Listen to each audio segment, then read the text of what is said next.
Our friend, our former colleague, breakfast presenter, many of you will be familiar with, Bill Turnbull, who we've just had the news has died after suffering with prostate cancer. I think today, after we get over the shock of this, we will start remembering the really funny things. He came into this programme and threw everything at it every single day. He was funny when we sat here on the sofa. He was a brilliant journalist and he loved this programme and he loved serving you, the audience. He was a wise head.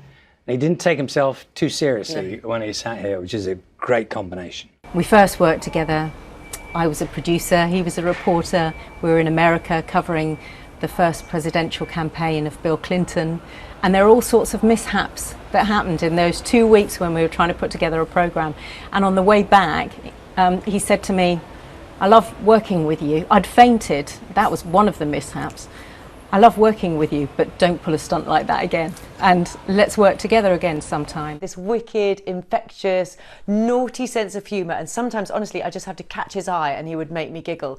And obviously that wasn't always appropriate, and he had this ability that he could stop himself giggling, but he would sometimes set me off. You know, he was a brilliant, talented, insightful, sharp-eyed journalist, but at the heart of him was this really amusing, funny person. I'd never watched Strictly Come Dancing, never even heard of the programme. And then suddenly I've got Natasha Kaplinsky and I've got Bill Turnbull, who are like Strictly Come Dancing gods. But that just showed you the versatility of Bill Turnbull, that he was a news presenter, you know, grilling politicians. The next time he's giggling about something else, and then he was able to take the mickey out of himself, dancing one of a ballroom dance on the biggest show on television. I met this man that turned out to be my mentor, friend, oh gosh, so much he ended up being. And I owe him so much, because it was from that first show and my debut on TV that he made TV magical.